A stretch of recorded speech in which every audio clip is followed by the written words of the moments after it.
But that raises the question, I think one of the basic ones that many of us have been asking is after this election, after that press conference 2 days ago, or yesterday, what do we as a community do and how do we get involved? And of course, everyone here, we've all talked about how New Visions has been that base of all our organizing efforts, that core we all come together and go out from there to bring our community and to organize in our neighborhoods.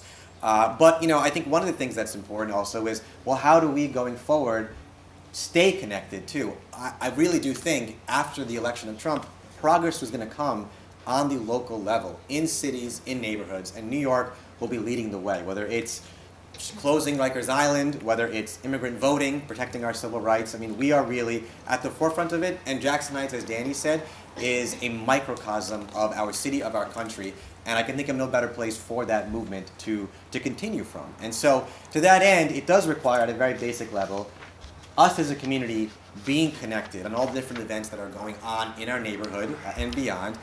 Who are the different institutions and resources to reach out to, whether it's because we want to get involved, whether it's someone who needs help and needs to be connected with an organization in our community, or ways for us to really, together launch organizing efforts and activities in response to whatever may be happening at a state or national level as well.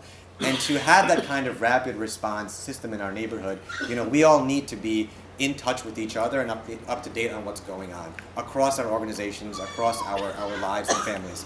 And so it's my great pleasure to introduce today a longtime New Visions member and Jackson Heights resident, Tom Lowenhaupt, who is the founder of Connecting.nyc Inc., which is a local nonprofit organization that has really taken advantage in a great way of the mayor's neighborhood licensing program, which has allowed, Tom can explain it a lot better than I can, but has just allowed different neighborhoods to create their own, as Tom calls it, digital civic center by using their own domain name. So for us, Tom's organization has purchased the rights to JacksonHeights.nyc. And Tom's going to talk to us today about why that's so important, what that means for us as a community, and what his organization has been doing to really build up JacksonHeights.nyc as a resource for all of us to benefit from and also to use as well. So without further ado, I'd like to bring up Tom, and let's give him a big round of applause. And Julian is insisting that I tell all of you about the coffee that he has graciously helped put out over here too. So please take some coffee. All right. Excuse me. I was afraid the light bulb would burn out through all that. I wanted to come up here and turn it off for a while, but I didn't. So thank you for that wonderful introduction. I appreciate that. And hearing about these life-changing issues on Rikers Island and such, I always feel ill at ease to bring up something that's not blood and guts such as that. But I think this can help with that issue and many others. So let me begin and start with this is the Garden of Eden in one person's view, and that's what the internet was promised to be for us. It's going to be this great place where we'd be able to enjoy our lives and everything would improve all the time. But I think we're out of Eden at this point. And what I'm here to talk about is to tell you a little story about something that should have happened, didn't, but still can. All right, so it's about Jackson Heights, and it's a new part of Jackson Heights. It's the JacksonHeights.nyc. What I'm talking about is it's a civic, social, and economic resource for neighborhood residents and organizations. Just going to say that again. A civic, social, and economic resource for neighborhood residents and organizations. I'm Tom Lowenhaupt, and I sit over here when I come to the meetings most often. And other than seeing many of you on the street, I don't think you know much about me. And I found over the years that it makes it easier to understand or believe someone is talking when they tell you a little bit of their background. So just let me tell you a little bit about my civic and tech credentials. I live in the neighborhood first. I live on 75th Street just behind Global Foods. I've lived there for 25 years with my lovely wife over here. And civically, I studied Queens College. I studied government. I was interested in that from back then. And in the early, late 70s, I got involved with the Charles Street Association. I was living in Greenwich Village at the time, and I ultimately became president of the Charles Street Association. We had nice street fairs. and I would testify on occasion or two before the City Planning Commission or landmarks. That was my first involvement with civic affairs. After that, my next real involvement was in this neighborhood several years later, one with Barbara Lombardo and a number of others. We got involved with trying to find a place for the Renaissance School. We were at these terribly overcrowded schools. We had this guy next door here, Monty Jaffe, who was looking to locate a new innovative school, and he said, well, I'll put it here if you can find a building. And with Barbara and a bunch of other people in the neighborhood, I don't know if anyone else in here was involved with that, we've somehow managed to get the Renaissance School settled here. And it's been a wonderful place as far as I know. And as a result of that, I got a call from John Sabini, and he asked me if I wanted to be on the community board. So I said yes, and I was on the board from 1992 to 2006. In the tech area, I've been involved with things since 1978. My first involvement was with a company called Gotham Communications, was looking for a cable TV franchise. And actually, this is one of the districts that, this is before I met Patty, so I didn't know anything about Jackson Heights by coincidence. Community Districts 3, 4, 11, and 12 that we're trying to cable franchise for. Regrettably, they didn't succeed, and we get Time Warner instead. But in any case, I started a business, and I used to make these, I had a business called Marketing by Diskette. And we put little marketing messages on floppy disk, and we'd send them to people, and then they'd be sent to people. Those of you remember when AOL was big, your mailbox would open and 20 of these things would fall out. I didn't make those, but I made ones for Citibank and Verizon and some others. I did a lot of consulting work. I ran a server. I went to NYU, the Interactive Telecommunications program, when they just started in the early 80s. And what they teach you there is how to make the most out of today's technology. You're not an inventor, but you're making the most out of today's technology. And I think that's what we're doing here. All this stuff exists, we can use it, we don't have to invent anything, we just have to get engaged. So I want to give you two definitions before I get back to my story. One is about top-level domains, AOL.com, Google.com, eBay.com, .com's a top-level domain, .org, friendsofthetrees.org, queenscollege.edu, nyc.gov. These are top-level domains. Now cities have these. So there's a .London, as of 2 years ago, there's a .London, a .Paris, a .Tokyo, and a .NYC. So I'm here to tell you a story about something that should have happened and didn't, but still can. My wife keeps telling me to go slower. I'm going too fast. Anyone else just wave me and I'll really know to slow down. So what didn't happen? I have to introduce you to three people. The guy on the left is a guy named Vince Cerf. The guy on the right is Bob Kahn. They invented the internet. They're called the fathers of the internet. There are other people who are in that category, but these are the two guys who really invented it. In the mid-70s to mid-80s, they steered it, and they did a great job. They made this amazing tool. This guy here, I don't know how well you can see it, but that's Mayor Koch, our 105th mayor, sitting on the steps of City Hall, trying to figure out, I guess, what to do next. You know, here he is. He's got 300,000 employees, 7 million people who expect him to do miracles.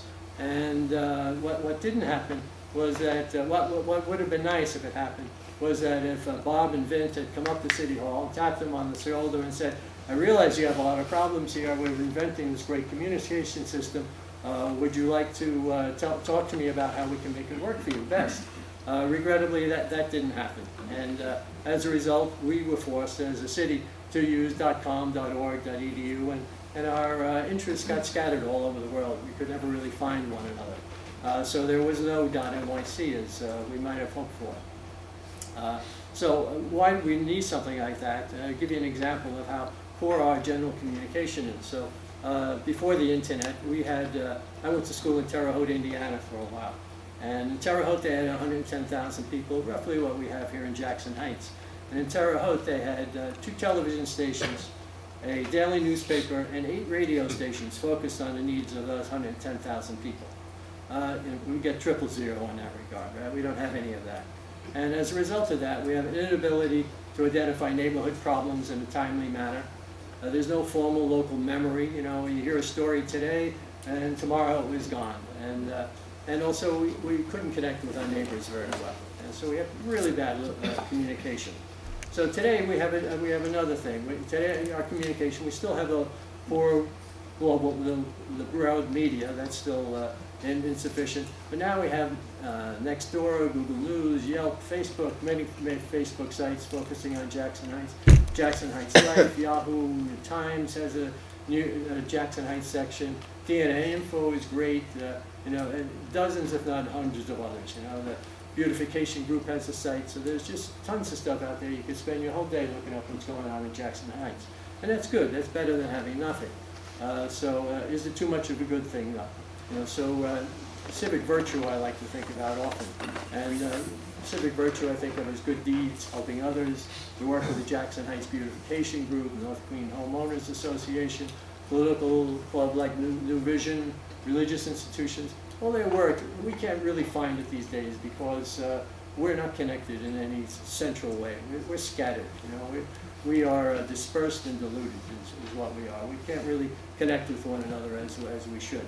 So why am I here? To tell you a story about something that should have happened, didn't, but still can. All right?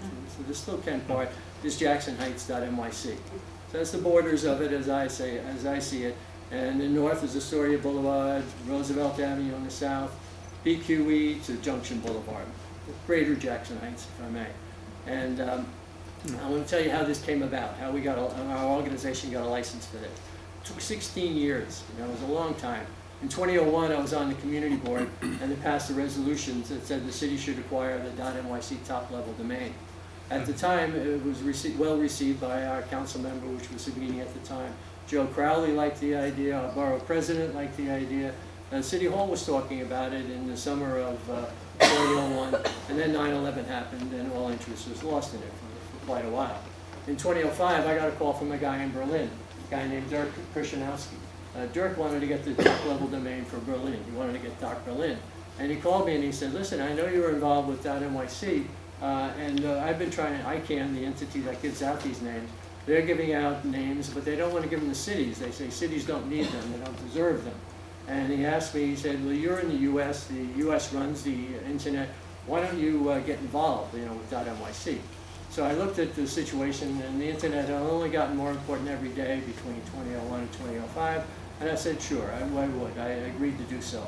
In 2008, Dirk, my work, and a bunch of other people, we convinced ICANN that cities should be entitled to get top-level domains. And in 2012, New York City applied for .nyc. The next year, they received a license from ICANN to operate the .nyc top-level domain. In 2014, something really good happened. When 2012, the application was submitted by the Bloomberg administration, and his idea was to sell off the names willy-nilly like they do with .com names. Didn't have any idea of the public interest, or no significant idea of the public interest at all. And but they did get the name, and what happened, the name, the right to develop the resource.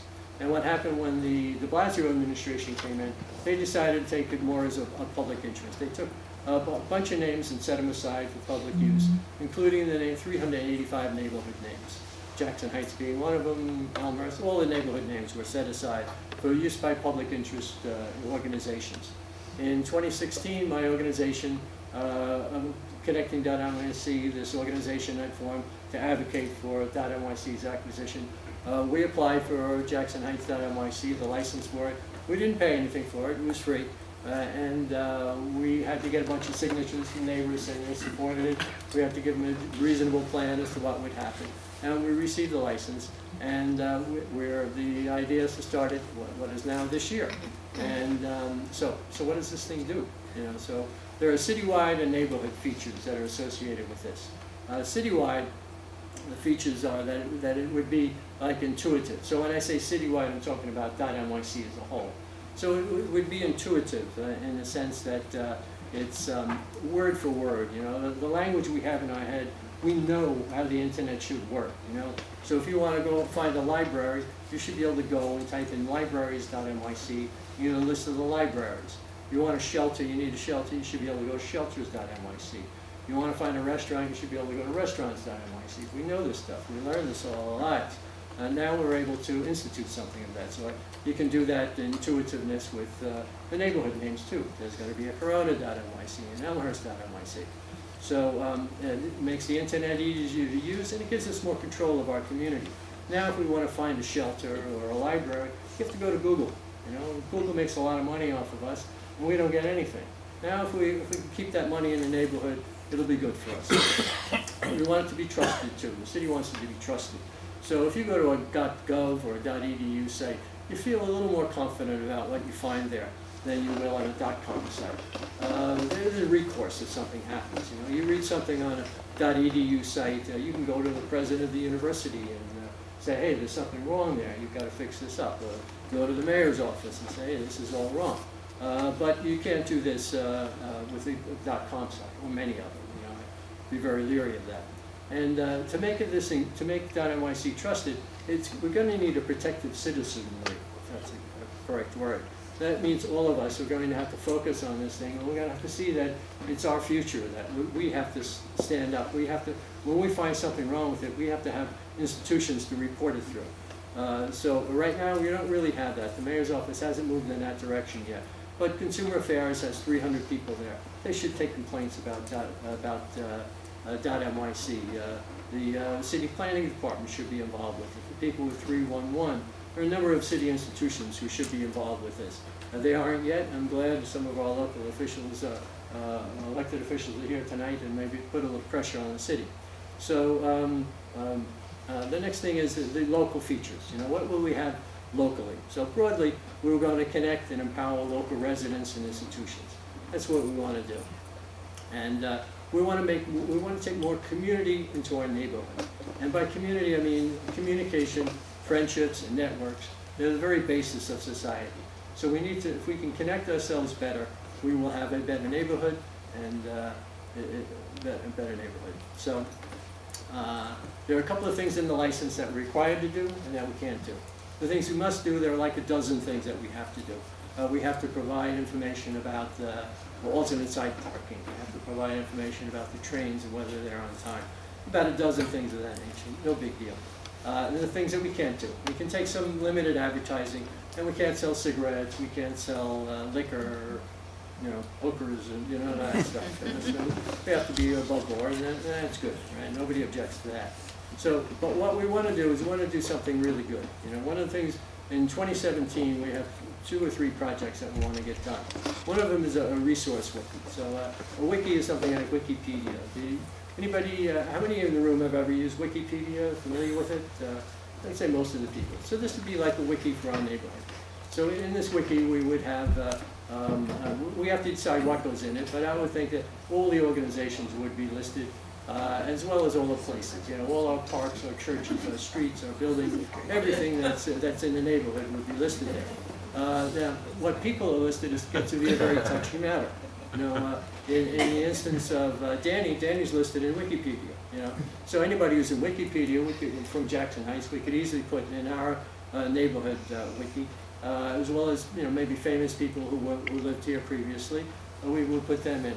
But you know, the grouchy lady down the hall. You know, should I be able to go on there and put publicly that she's a grouch, she's no good, and whatever? Absolutely not. I think. So what we need really is we need a governance system that says what goes there and what doesn't. And it's really maybe not very visible to you on Wikipedia, but they have a great governance system. I mean, there's very few things on there that are wrong these days. You know, it's a really good system, and we need to have a governance system like that here. Second thing we'll have is we can do this year is provide links to all the organizations in the neighborhood. So the beautification group and any organization in the neighborhood that has a website, to our state legislators and council members and whatever we got, we will provide links to that. But you know, what link? Again, it's a governance question now as to who we link to. Do we link to everybody? You know, I don't think we have gun salesmen in the area, but if we did, would we link to them? Again, we have to decide that as a community, as a neighborhood. We have to decide what gets linked to and what doesn't, as we have to decide what was in the wiki or not. Also, we're going to have a common calendar, so that we have a calendar that tells us everything that's going on in the neighborhood. And if you're an organization in the neighborhood, you'll get a key, a password to that, and you'll be able to list your events there. And if you abuse that, we'll take the password away. Again, it's a governance issue. How do you do that? How do we organize ourselves? How do we make the system something that works for all of us? It really calls for a massive collaboration. We really have to go stand out there and organize ourselves and make this thing work so that it makes a better neighborhood for us all. So there are a lot of other things that we can do. So we're going to be listening, one of Hillary's things. One of the things we might do this year is we give out third-level names, or issue third-level names. This would be like restaurants.JacksonHeights.nyc or schools.JacksonHeights.nyc. So this might provide an opportunity for someone to get a job, to create a little business. So if someone wanted to create a list of all the restaurants in Jackson Heights and make it public, they might be able to do so. So we'll have the capacity to issue those names. I don't know if it's going to happen this year or next year. It's a technical thing, but you can go really in more directly to certain things rather than having to go to JacksonHeights.nyc. You go right to schools, JacksonHeights.nyc, and find out all about it. The same thing with Little India, Jackson Heights. So there can be many of these things that would help tourism and help us in a lot of different ways. So if you're an organization in the neighborhood and you want to, you get certain benefits right away from this thing. Oh, right away. Being overly optimistic there. Somewhere towards the last day of 2017, if we're extraordinarily lucky, we would be able to do things like put a listing for every organization in the resource directory. If you started something new, you could put it in there yourself. Have a link that we would have links to organizations' websites. You could get a key to the common calendar, an organization page. You could get a third-level domain name. I don't know if the club actually has a web page or not, but if it didn't, we could issue newvisions.JacksonHeights.nyc. And we were going to be providing training. In 2018, there are some really good things. I think the things that Shaker was talking about, that we can really organize ourselves. The thing that I'd like to see done is aging in place. I'm getting up there in the years, and I would like to stay in the neighborhood as long as possible. And if we were able to really communicate with one another, we could do things like, help the guy down the hall to a doctor, or do some shopping for them. A lot of different ways. There's this whole movement for aging in place, keeping people in their homes and as long as possible. And I'd like to do that. And this thing about co-ops and ride sharing, there's an effort in Queens here to create a local Uber, so to speak, that's a co-op, rather than having Uber worth $50 billion based upon the fact that $50 billion is not going to the drivers, it's going to the owners. We could provide, we're a neighborhood of co-ops. We could provide something, a service like that here. As well, these facilities could provide decision-making and organizing to get those things done that we want. Just a quick word on economic development. Tourism brings money to our neighborhood, and if we have control of that, if we have control of the listings of the restaurants and the facilities here that are worth viewing, we keep that money in the neighborhood rather than having it flow out to Google and Facebook and Yelp and things of that sort. So we want to keep money in the neighborhood as much as possible. Our tasks, we're providing training on the how to use the wiki and the calendar, the common calendar, a form which you can fill out later. It's on the table back there as well if you want to sign up for this training. I think we're going to do it at PS 69. It's not final. PS 149, excuse me. Not finalized yet. People want access to the internet and can't afford it sometimes. We would like to encourage people to share with their neighbors. There's no reason that if you have a neighbor who can't afford internet access, why they couldn't use your Wi-Fi. There's also a new technology called mesh technology that we might be able to get some other people to have access to. And then we have a commitment, since the thing emerged from Community Board 3, we have a commitment to work with Corona and East Elmhurst to see if they can march along with us on this path.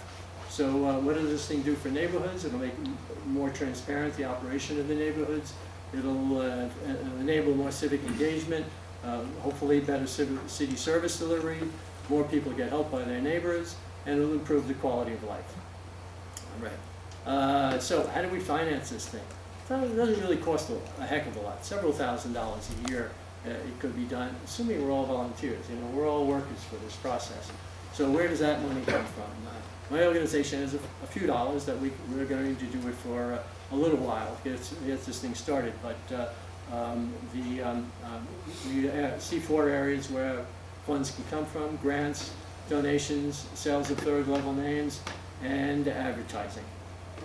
That might work. We're not sure. It's the first time it's ever been done. A little bit about my organization. We're a New York State not-for-profit.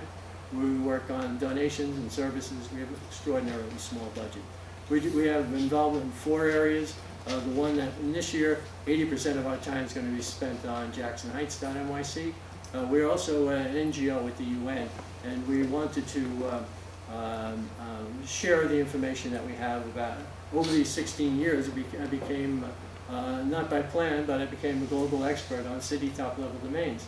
And as .nyc was finishing up, I said, what do I do now? And I said, well, maybe I can go to the UN and maybe someone will give me a buck for what I know. I'm not sure yet. I have to prove that .nyc works by making JacksonHeights.nyc work first. So by 2020, I've said that what I want to do is move this thing out of Connecting.nyc. We don't want to do this. We want to create a separate organization that will be created amongst all the folks here and everyone else in Jackson Heights. That will create a nonprofit that's something like JacksonHeights.nyc Inc. And it will just continue this work as an own individual, an independent entity. And then I'll be able to spend more time at the UN, which seems cool to me. Success on this thing depends on engagement and support by the neighborhood civic, social, and business leadership. This is not going to be done by myself or Connecting.nyc. We do not have anywhere near the resources. Wikipedia is done by hundreds of thousands of people. Anybody who, I don't know if you know how Wikipedia works, but you go in there and something's not there, you put it in. It's your job. It's our job to do that. And if people disagree with what you see there, there's a second page. For every article, for all the 5 million articles in Wikipedia, there's a back page. That's a discussion about what should be on the main page and what shouldn't be on the main page. We'll have the same thing here. The old lady down the hall from me, someone disagrees, we'll have a discussion whether she should be on the wiki or not. So today my goals are to find out and get some volunteers to inform you about what's happening. See if I can start recruiting some volunteers. That's the form that's in the back, and I have them here. Volunteers in governance. I think, here people who are interested in governance, I think, would be found, I would hope. Anybody who's into technology, got business ideas on how to really make this thing work, you're welcome. I put this thing together, we started talking about this plan in October, making this presentation here. And it was an entirely different world in October. I was thinking this was a little something that we could, that would improve the neighborhood and we'd move ahead. Since October, all of a sudden, this internet has jumped up in importance, with Twitter and fake news and Russians, It's just remarkable to me what has happened in such a short time.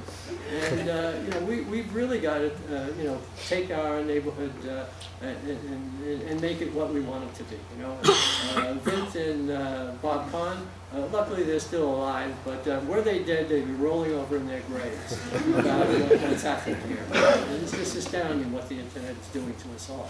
So we're certainly out of the Garden of Eden, and I hope that what we need to do is rebuild an internet from the neighborhood up. I'm here tonight to ask you to join me.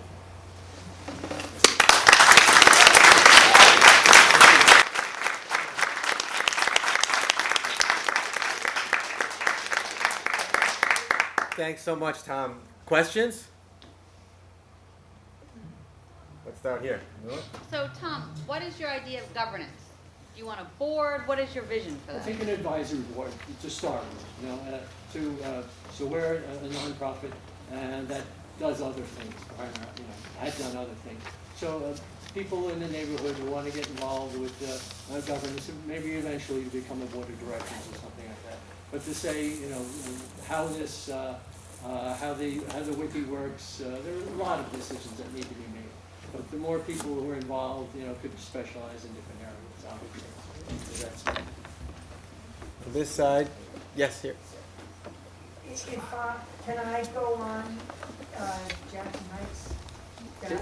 Well, we had so what the city did was the city took all 385 names and they put up a uniform page for all of them. So if you go to neighborhoods.nyc and put in your neighborhood, Corona.nyc for example, you'll see this page that just, has the stuff about alternate side parking and snow removal and stuff like that. And while we now have the license, we haven't modified that yet. That's what I want to do. While we can do it, we haven't, gotten all our tech Your together. company page is on. No, it's still exactly what the city had. Right. So by the end of the month, I hope to have a link on there to the resource wiki first, and then later on to the calendar, and then the links, and over the years, we'll obliterate what the city has there, and we'll make it something. Could use a nice designer, would be helpful. We need lots of help. Safar? Yeah, I think it was a great presentation. I think definitely presented it well, and it's definitely a beneficial thing in preserving the culture of Jackson Heights nowadays.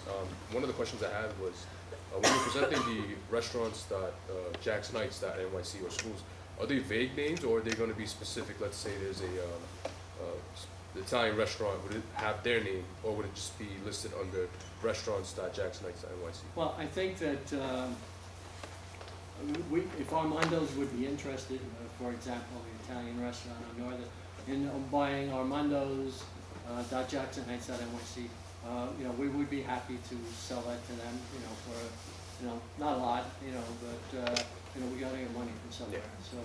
So those, but I think other ones we give away. Someone said, listen, I would love to have schools.JacksonHeights.nyc, and I'm going to put up a great list of every school in the neighborhood and rate it and whatever is good about schools. We, according to the advisory board, we might say, yeah, it's free. Don't worry about it. So, we have that option. It's ours. It's ours. This side of the question. Yep. So are there any similar projects anywhere in the world that are sort of in more advanced stages that you think would be useful to emulate or learn from? That's what my wife said to me when I started. She said, why don't you go just find what someone else has done? And I haven't found very much, really. There's some place in Hargray or something like that in London or in that area that has a fairly good site, but it's more of a commercial site. I mean, one of these things, there is a commercial site out there that has that tells you what you should have in your neighborhood. But I don't know much about anybody, the model that we're presenting that I think we should do in terms of us building a space for our neighborhood. I'm not aware of very much. By the way, I might introduce in the back is Jolly McPhee, who is the president of the New York Internet Society, which I'm honored to be a member. Jolly may have some ideas on this, and he's also, with all this equipment here, we are streaming this live to somebody, I hope. At least we have a recording of it. The thing about streaming, one of the things about streaming is that it's a great thing for accessibility, and I think that accessibility of information is something that you've really got to think about. That there's people who can't read too well, people who can't hear too well, that regular internet doesn't work well for them. So, this is one aspect that hasn't been mentioned that I think you have to bear in mind is accessibility. I'd expand a little bit on what's there right now. If you go to JacksonHeights.nyc, is that the city has a bunch of modules, that are I think there's 311 is on there, is it? It might be on. And so on. That they've got this. They hired a vendor to create all these things. So you've got a bunch of sort of pick and choose things. But the real dilemma on this stuff is the amount of gardening that's needed. I mean, we all know that Yahoo started up as, before Google there was Yahoo, and they tried to list everything like this. And they were wiped, and Google wiped the floor with them. And all Google did was they said, what do people link to? And then ranked it accordingly. So if you went in and asked for a word, they just gave you, and by that whole process, they kind of crowdsourced it automatically. And I think, you have to think about, the mechanisms of how you, as the thing goes on, how you keep it from going stale. To me, that's when you say there isn't many things, and there have been a lot of initiatives, and they've kind of gone stale, of what it's for. So that's basically my comment. But the wiki idea is something that's, that works well. And, Wikipedia, has these things about notability. You can't put something on Wikipedia unless it's, it's it's famous and they all decide whether it's famous or not. And I think that that's the thing where you don't have that restraint. You know, I think that a really good thing that you can do is work on oral histories, local histories, work with kids in schools. Okay, you're going to go out and interview the old people in your neighborhood and find their stories, and then you're going to put them on this site, and you can build up a sort of local law, this peculiar stuff to your local. Whereas some of this kind of directory stuff, I mean, you can Google it, you know what I mean? But that stuff you cannot Google. You know, it's something that you can build that will be a community resource, and so, you know, to me, that's where this work can be done. Okay, thanks, Tom. All right. Well, I want to thank you all so much, and thank Tom very much too for the presentation.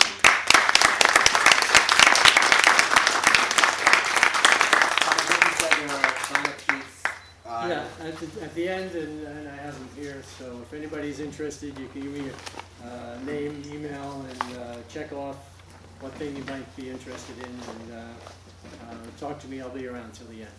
Great. Well, thank you so much, Tom. This is a great resource for all of us to use too, and looking forward to it being rolled out and us developing it as a community too. With that, we'd like to now, Danny mentioned before, our state senator, Jose Peralta, is here fighting the good.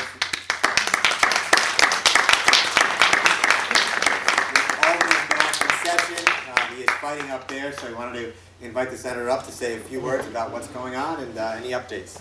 Just to let you know, too, we're going to have Senator Peralta, questions for Senator Peralta. We're going to open it to the audience who wants maybe to talk a little bit about presidential politics and stuff like that. After that, we'll go to the election, and then after that, whatever the membership decides. This club loves to talk, and generally we're here till 10:30, quarter to 11 at night. Am I right, members? Yes. Yes. So hang in there. We'll get to everybody. So I'm going to try to give you the Cliff Note version so that we can speed it up. Happy New Year, Senator. Happy New Year. Happy New Year. Before I start, Danny, I too received the mail.